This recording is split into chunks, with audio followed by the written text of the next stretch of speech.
పళ్ళు ఊడిపోతాయి. మీకు కాదండి. అయినా ఊడేది మనకు కాదుగా బుజ్జబ్బాయి. కలపకుండా కనుక మనం వ్యాపారం చేస్తే మనకు మిగిలేది ఈ రాళ్లే. అర్థమైందా? రే, ఆ బియ్యంలో 4 ఒక వంతు ఈ రాళ్ళు కలపండి. నేను కలపనండి. హరిశ్చంద్రుడు పక్క సైడ్ లోనే ఉందనుకుంటే ఇది గుడిచా. కలపా? కలపనండి. కలపా? కలపను.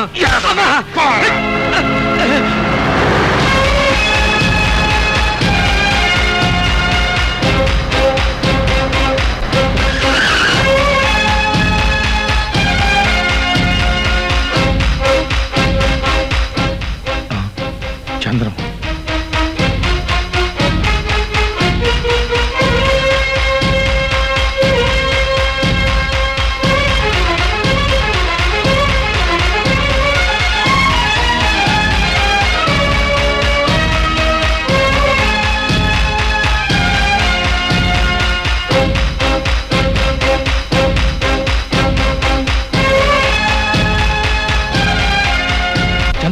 వచ్చాడు. ఇహ పేంతాడు చూడు. నారా నీకుందే. ఒక్క అంగుళం తేడా జరుగుంటే ఏమో ఉండేవాడు, చచ్చుండేవాడు. ఆ మరుక్షణం నువ్వు తెచ్చేవాడు. చంద్రం, పేదవాడి ప్రాణాలు గోగుబుల్లలు, మీ ప్రాణాలు బంగారు తీగలా. నువ్వెవరితో మాట్లాడుతున్నావు తెలుసా? ఎమ్మెల్యే గారి మేనేజర్ తోటి. వాడిని ఎంపీ గారితో మాట్లాడుతున్నాడని తెలుసుకోమను. ఎంపీ? ఎస్. ఎం అంటే మంచి, పి అంటే ప్రజా బలం. ఈ రెండు నా గుండెకు 2 అంచులు. అయితే ఏం చేస్తావు? అప్పాజీ నానాజీలకు చెందిన ఈ మిల్లుకు లైసెన్స్ రద్దు చేయించి సీల్ వేయిస్తాను. ప్రభుత్వ గోడౌన్కు వెళ్లే ఈ బియ్యం సంక్షేమ పథకాల ద్వారా మధ్యతరగతి వాళ్లకు, పేదవాళ్లకు అందుతాయి. నువ్వు కలిపిన రాళ్లు ఒక పసిబిడ్డ కడుపులోకి వెళ్తే ఏమవుతుంది? ఈ మిల్లుకు లైసెన్స్ ఇచ్చింది కడుపు నింపడానికి కానీ పేగు తెంపడానికి కాదు. అతన్ని సాక్షిగా తీసుకెళ్లి ఈ మిల్లు మూయిస్తాను. ఆగు. నువ్వు నీ లారీ ఇక్కడి నుంచి కదిలితే కదా. చిలక జోస్యం ఎప్పుడు నేర్చుకున్నావురా? చూస్తారేంట్రా?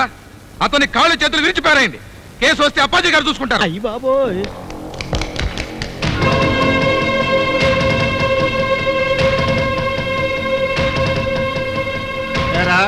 మీకెవరికి బతకాలని లేదా?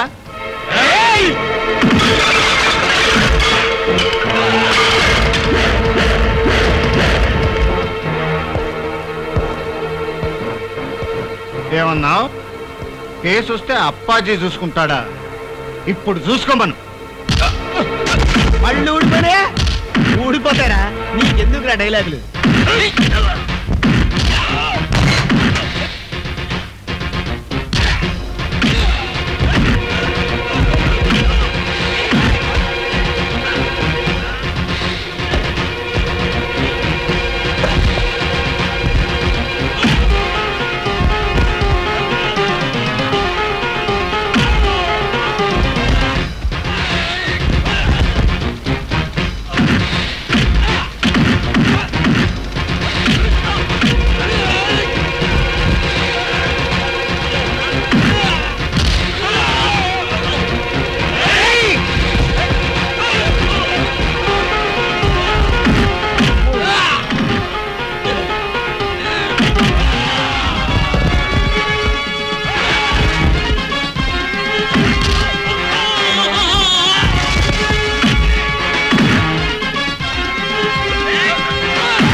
ఎంత గొప్పగా దంతున్నావయ్యా నారా.